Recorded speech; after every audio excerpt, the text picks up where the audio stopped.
Hello दोस्तों, questions की series में आज हम डिस्कस करेंगे थर्मोडायनेमिक्स के क्वेश्चन। थर्मोडायनेमिक्स के क्वेश्चन। फर्स्ट क्वेश्चन है, plant body is an example of. अगर हम कोई भी बॉडी की बात करें, चाहे वो प्लांट बॉडी हो या एनिमल बॉडी हो, किसी भी बॉडी की अगर बात करेंगे तो दोनों ही जो है आपका ओपन सिस्टम में आएंगे। दोनों ही क्या होंगे? ओपन सिस्टम में आएंगे। अब सिस्टम की बात करें तो जो सिस्टम होता है, सिस्टम थ्री टाइप का होता है। थ्री टाइप्स ऑफ सिस्टम क्या होते हैं? फर्स्ट होता है close, then open, then isolated. Open system की बात करें तो यहाँ पे हीट एंड मास दोनों एक्सचेंज हो सकते हैं, यानी कि ऐसा सिस्टम जिसमें हीट अंदर बाहर कर सकती है और मास भी अंदर बाहर कर सकता है। क्लोज सिस्टम में हीट जो होती है वो एक्सचेंज हो सकती है, मास नहीं हो सकता है, मास एक्सचेंज नहीं हो सकता है। लेकिन ओपन सिस्टम की बात करें तो यहाँ पे हीट भी एक्सचेंज हो सकती है और मास भी एक्सचेंज हो सकता है। आइसोलेटेड सिस्टम की बात करें तो यहाँ पे ना हीट एक्सचेंज होती है सिस्टम और सराउंडिंग के बीच, ना ही मास एक्सचेंज होता है। ठीक है, तो ये जो है थ्री टाइप ऑफ सिस्टम होते हैं। इसमें अगर हमारी बॉडी की बात करें तो जो हमारी बॉडी है उसमें हमें पता है स्किन से लगातार हीट बाहर निकलती है और स्किन से ही हीट अंदर भी जाती है। जो हमें ठंडा या गर्म लगता है वो स्किन के ज़रिए भी हमें क्या होता है? फील होता है। तो ये जो है किसको रिप्रेजेंट कर रहा है? हीट चेंज को। जो हमारी बॉडी में हीट का एक्सचेंज होता है जिस वजह से हमारी बॉडी गर्म या ठंडी होती है, तो ये हीट एक्सचेंज को रिप्रेजेंट कर रहा है। इसका मतलब हीट एक्सचेंज हमारी बॉडी में होता है। दूसरा, हमारी बॉडी में अगर मास एक्सचेंज की बात करें तो ये कैसे होता है? हमें पता है हमारी बॉडी में स्वेट जो होता है बाहर निकलता है, हमारी बॉडी से स्वेट निकलता है। तो उसमें क्या होता है? जो पसीना होता है वो एक तरीके से मास क्या हो रहा है? हमारी बॉडी से मास बाहर की तरफ निकल रहा है। तो ये जो है किसका एग्जाम्पल हो गया? मास एक्सचेंज का। इसका मतलब हम क्या कह सकते हैं कि जो बॉडी होती है उसमें हीट एक्सचेंज भी होता है और मास एक्सचेंज भी होता है। तो प्लांट बॉडी या एनिमल बॉडी कोई भी आए तो ये हमारा ओपन सिस्टम का एग्जाम्पल होंगे। अगला है, a phase transition process is always. जो फेज ट्रांजिशन प्रोसेस होती है वो कैसी होती है? अगर मैं फेज ट्रांजिशन की बात करूँ तो फेज ट्रांजिशन मैंने आइस को किस में चेंज किया? वाटर में।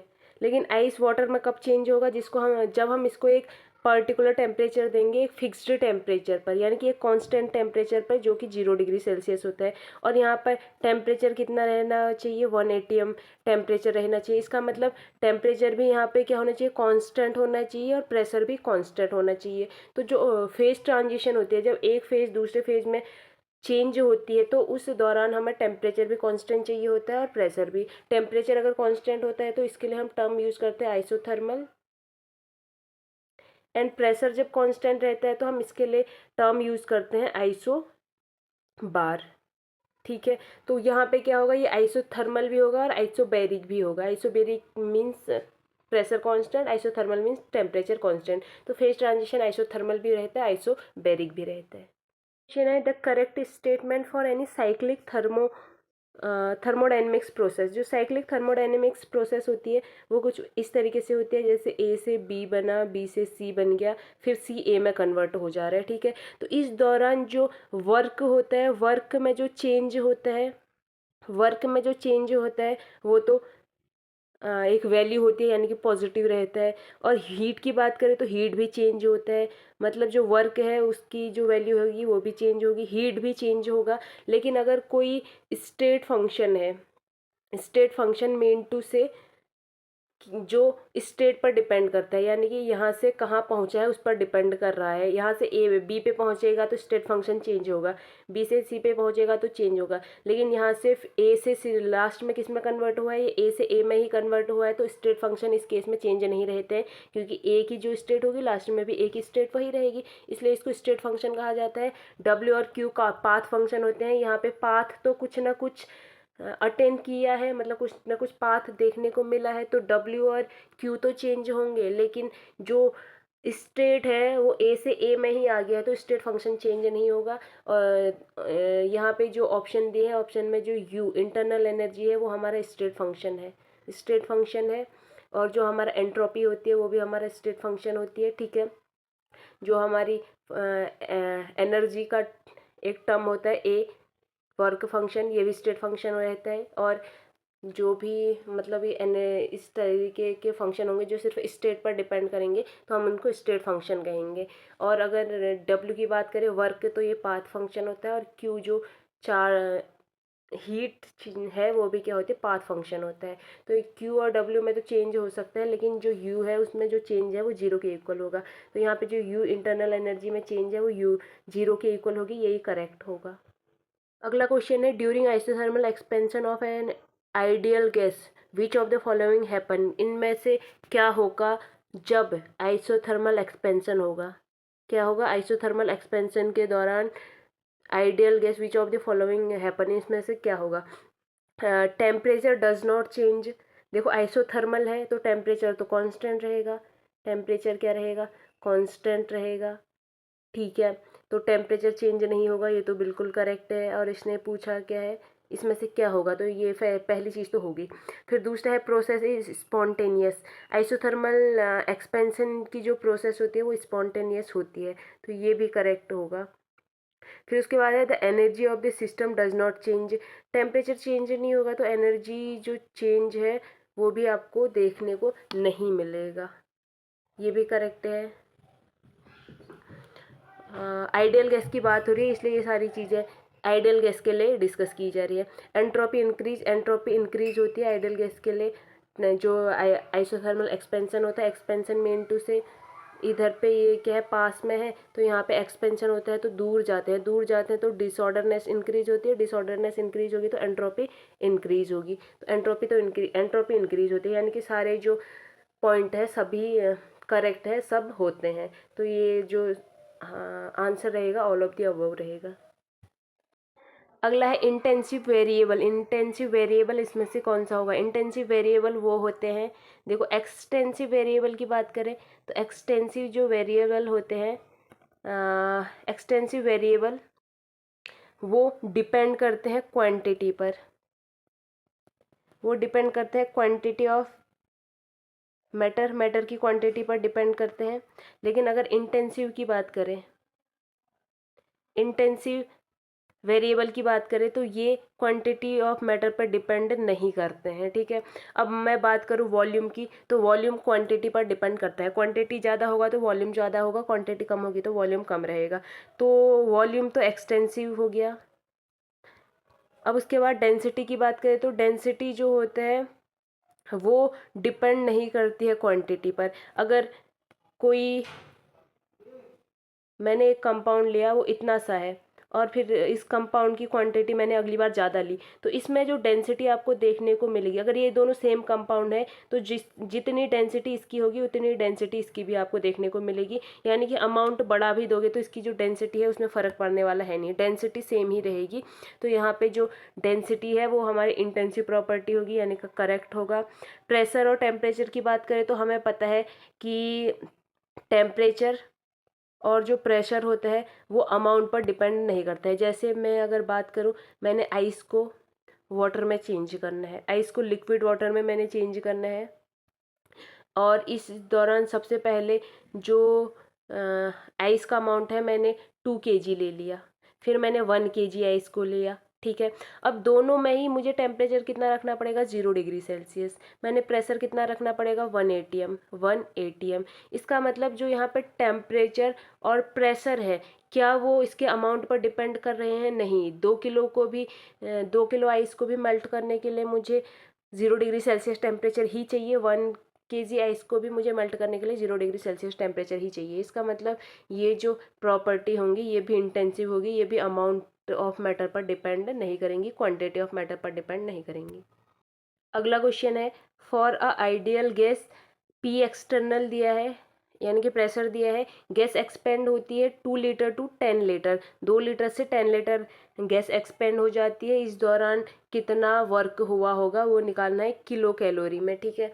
तो यहाँ पे ध्यान देना, अगर मैं बात करूँ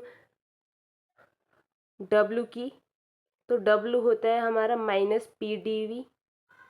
डब्लू जो हमें निकालना है वर्क, वो माइनस पी डी वी होता है। इसको इस तरीके से लिख सकते हैं, माइनस पी डेल्टा वी। ठीक है, ये चेंज को यहाँ पर डिनोट कर रहा है, ये भी चेंज को ही डिनोट कर रहे हैं।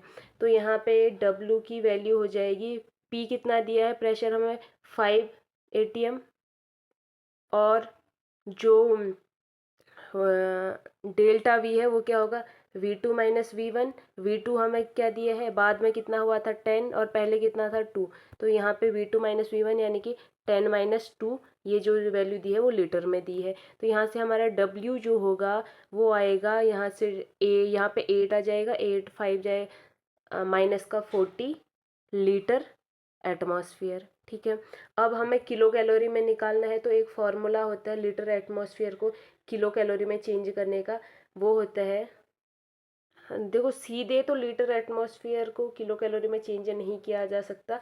सबसे पहले लीटर एटमॉस्फेयर जो है ये इक्वल होता है 101.2 जूल के।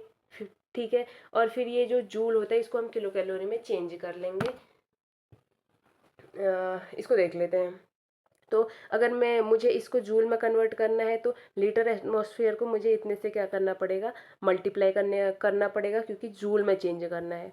तो W इक्वल -40 इंटू 101 इंटू 2, अब ये क्या हो गया, जूल हो गया। अब लीटर एटमॉस्फेयर जूल में कन्वर्ट हो चुका है। अब मुझे अगर इसे किलो कैलोरी में चेंज करना, अगर मुझे इसको सिर्फ कैलोरी में चेंज करना होता, तो मैं यहाँ पे यूज़ करती, देन जूल से किलो कैलोरी में चेंज करने के लिए मैं इसको डिवाइड कर देती 4.184 से। ठीक है, सिर्फ कैलोरी के लिए। लेकिन मुझे कैलोरी में करना है, तो मुझे यहाँ पे 1000 से भी क्या करना पड़ेगा, डिवाइड करना पड़ेगा। अब ये जो वैल्यू आएगी, अब ये जूल में ना आके किस में आएगी, किलो कैलोरी में। ठीक है, कि ये लिख सकते हो किलो कैलोरी में। अब ये वैल्यू आने वाली है, इसकी वैल्यू जब सॉल्व करेंगे तो ये वैल्यू माइनस तो रहना ही है, 0.9675 किलो कैलोरी आती है। अब यहाँ पे जो माइनस है, ये माइनस रिप्रेजेंट कर रहा है work done by the system on the surrounding. जब सिस्टम सराउंडिंग पर वर्क करता है, जब सिस्टम वर्क करता है सराउंडिंग पर, तब जो वैल्यू है वो माइनस की आती है। अगर सराउंडिंग सिस्टम पर करेगा तो जो ये वर्क की वैल्यू है वो पॉजिटिव आती है। ठीक है, तो अगर हमसे क्वेश्चन में यही पूछा है कि सिस्टम सराउंडिंग पर कितना वर्क कर रहा है, तो उसने यही पूछा है और यही आया है, तो सिर्फ वैल्यू लिखेंगे, यानी कि 0.9675 किलो कैलोरी कर रहा है। लेकिन अगर इसने पूछ लिया कि सराउंडिंग सिस्टम पर कितना वर्क कर रहा है, तो फिर हम माइनस भी यूज़ करेंगे, देन उस केस में आंसर होगा 0.9675 किलो कैलोरी। जो पूछा है वही आया है, तो माइनस इन्वॉल्व नहीं होगा। जो पूछा है उसका अपोजिट आएगा, तो जो साइन है फिर वो भी यूज करना पड़ेगा। अगला क्वेश्चन है, absorb heat by the system. System ने इतनी हीट एब्जॉर्ब की, work done by the system, work इतना हुआ है, डेल्टा ई निकालो कह रहे हैं। अगर मैं डेल ई का रिलेशन देखूं हीट और वर्क के साथ, तो रिलेशन कुछ इस तरीके से होता है, delta E equal Q plus W. ठीक है, delta E equal Q plus W. Delta E equal Q minus P D V होता है, और माइनस पी डी वी की जो वैल्यू होती है वो वर्क के इक्वल रहती है। ठीक है, तो यहाँ पे क्या होगा, इसकी जो वैल्यू दी है वो हमें दी है 150 किलो जूल, एंड जो इसकी वैल्यू दी है वो हमें दी है 90 किलो जूल। तो यहाँ पे डेल्टा ई कितना आएगा, 150 माइनस 90। तो जो डेल्टा ई की वैल्यू है, जो हमसे डेल्टा ई की वैल्यू पूछी है वो कितनी आएगी, 60 किलो जूल। 60 किलो जूल आएगी। डेल्टा ई की वैल्यू कितनी आएगी, 60 किलो जूल। अगला क्वेश्चन है, Cp दिया है H2O के लिए, Q दिया है, W दिया है, देन कह रहा है increase in temperature of water. Water का जो टेम्परेचर है वो कितना इंक्रीज होगा, ये पूछ रहे हैं। अब मैं अगर बात करूँ Cp की, तो Cp equal delta H upon delta T होता है। जहाँ पे डेल्टा एच की जो वैल्यू है वो रहती है N C P D T. ठीक है, यहाँ यहीं से निकालना है डेल्टा एच की वैल्यू क्या होगा, सी पी डी टी, और एन अगर नंबर ऑफ मोल यहाँ पे दिए हैं देन उसकी value N C P D T होती है, और ये 1 मोल के लिए रिलेशन होता है। अब इसकी अगर बात करें यहाँ से डेल्टा टी किस तरीके से निकलेगा, डेल्टा टी आएगा delta H upon N C P. ठीक है, अब जो डेल्टा एच है वो यहाँ पे क्यू के इक्वल होगा। क्यू के इक्वल डेल्टा एच क्यों होगा, क्योंकि जब भी हमारा जो प्रेशर है वो कांस्टेंट रहता है तो डेल्टा एच क्यू के इक्वल आता है। अब आप कहेंगे प्रेशर कांस्टेंट है कैसे पता चला, यहाँ पे सीपी है, सीपी मतलब प्रेशर कांस्टेंट पे जो वैल्यू है वो पूछी जा रही है। ठीक है, तो यहाँ पे इसको देखेंगे, देखो ये होता है हीट कैपेसिटी, और ये जो हम ये जो सीपी वाला कॉन्सेप्ट है वो हीट कैपेसिटी से आता है, और जो सीपी होता है ये मोलर हीट कैपेसिटी होता है एट कांस्टेंट प्रेशर। ठीक है, तो molar heat capacity constant pressure पूछा है, तो कांस्टेंट प्रेशर पे जो डेल्टा एच है वो क्यू के इक्वल होता है, और इसकी जो वैल्यू है वो कितनी दी है 1.0 किलो जूल। क्यू की वैल्यू 1.0 किलो जूल दी है। अब हमें डेल्टा टी निकालना है, हमें तो टाइम कितना इंक्रीज हुआ वही निकालना है, मतलब डिफरेंस निकालना है कि कितना टाइम कितना टेम्परेचर इंक्रीज हुआ है वो निकालना है, तो वही डिफरेंस निकालना है, तो यहाँ से निकल जाएगा। क्यू की वैल्यू रख देंगे 1.0 किलो जूल जो है, और अपॉन एन की जो वैल्यू है, एन की वैल्यू कैसे निकलेगी, एन की वैल्यू निकलेगी वेट बाय वॉल्यूम से, और वेट कितना दिया है, वेट बाय मॉलिक्यूलर वेट से, वेट दिया है, एन की वैल्यू मुझे निकालनी है तो मुझे करना पड़ेगा weight by molecular weight. Weight दिया है 100 ग्राम, और मॉलिक्यूलर वेट H2O का होता है 18, तो मुझे यहाँ पे रखना पड़ेगा 100/18 एन की जगह। और Cp की वैल्यू दे रखी है, Cp की वैल्यू हमें कितनी दी है, Cp की वैल्यू दी है 75 जूल पर केल्विन पर मोल, ये Cp की वैल्यू दी है। ठीक है, अब यहाँ जूल से जूल कैंसिल हो जाएगा, केल्विन नहीं, ये किलो जूल है। ठीक है, जूल से जूल कैंसिल हो जाएगा, और इधर पर आने वाला है 100/8 मोल, और यहाँ हमारा पर मोल है तो मोल से पर मोल कैंसिल हो जाएगा। जो डेल्टा टी है इसकी वैल्यू अब आने वाली है, डेल्टा टी है यानी कि टेम्परेचर, यहाँ पे किलो जूल को जूल में कन्वर्ट कर लेंगे तो क्या आ जाएगा 1000 जूल, अपॉन यहाँ पे क्या आएगा, नीचे जो 1000 जूल है इसके बाद जो वैल्यू है एज इट इज आ जाएंगी 100/8। मोल से मोल पर मोल कैंसिल हो गया था, यहाँ बचा है सिर्फ 75 जूल पर केल्विन। जूल से अब जूल कैंसिल हो जाएगा, पर केल्विन बचेगा, और यहाँ पे जो सारी वैल्यूज़ हैं इनको सॉल्व कर लेंगे तो जो आंसर है वो 2.4 आ रहा है, और केल्विन ऊपर जाके पर केल्विन ऊपर जाके केल्विन हो जाएगा। जो टेम्परेचर में डिफरेंस यानी कि टेम्परेचर इंक्रीज होगा वो 2.4 केल्विन होगा। अगला क्वेश्चन ये है, for 10 mole of ideal gas, 10 mole ideal gas के लिए सी की जो वैल्यू है वो दे रखी है, सी डैश निकालो कह रहे हैं। जो सी है यहाँ पे, ये सी है आपका एट कांस्टेंट प्रेशर यानी कि सीपी, ये दे रखा है एट कांस्टेंट प्रेशर यानी कि सीपी, वो दे रखा है आपका 300 जूल पर केल्विन, और ये जो सी है एट कांस्टेंट वॉल्यूम CV आपको निकालना है। ठीक है, और ये कह रहे हैं 10 मोल आइडियल गैस यानी कि एन की वैल्यू दे रखी है आपको 10 मोल। एन की जो वैल्यू है वो कितनी दी है 10 मोल।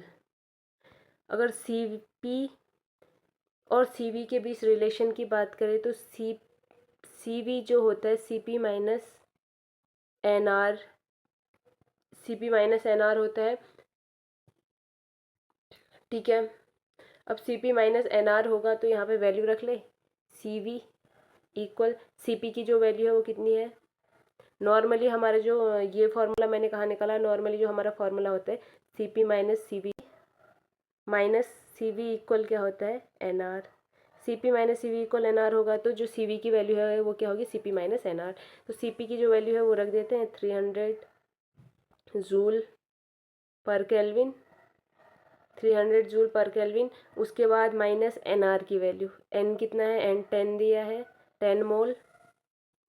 उसके बाद जो R है उसकी वैल्यू 8.314 पर केल्विन, पर मोल में आएगी, ठीक है। जूल पर केल्विन पर मोल, जूल पर केल्विन पर मोल। ये हमने जूल पर केल्विन पर मोल में इसलिए ली है क्योंकि जो आगे वैल्यू है वो भी जूल पर केल्विन में ही है, और मोल से यहाँ पे मोल कैंसिल हो जाएगा, तो जो ये हमारी वैल्यू आएगी ये भी जूल पर केल्विन में आएगी। उसके बाद हम इसको सीधा माइनस कर सकते हैं। तो यहाँ पे 300 जूल पर केल्विन में से माइनस करना है, इन दोनों को मल्टीप्लाई करके जो आंसर आता है वो है 83.14 जूल पर केल्विन। देन इसके बाद जब इस दोनों को माइनस करते हैं तो जो वैल्यू आती है वो आती है 216.86 जूल पर केल्विन। तो CV की वैल्यू आएगी 216.86 पर जूल पर केल्विन। लास्ट क्वेश्चन है, 2 moles of an ideal gas expand spontaneously into a vacuum, the work done is। देखो 2 मोल ऑफ आइडियल गैस को एक्सपेंड किया है, 2 मोल आइडियल गैस को एक्सपेंड किया है, स्पॉन्टेनियसली एक्सपेंड हो रही है 2 मोल आइडियल गैस, ठीक है। तो इस दौरान जो वर्क आइडियल गैस के लिए स्पॉन्टेनियस वर्क डन के दौरान स्पॉन्टेनियस जब वैक्यूम में ये जो वर्क डन होगा आइडियल गैस के लिए होगा, देन जो इसका वर्क होता है वो ज़ीरो रहता है। आइडियल गैस के लिए ये वर्क हमेशा क्या रहेगा, ज़ीरो रहेगा। ये रहे आज के 10 क्वेश्चन। अगली वीडियो में मिलेंगे किसी दूसरे टॉपिक के साथ। Thank you.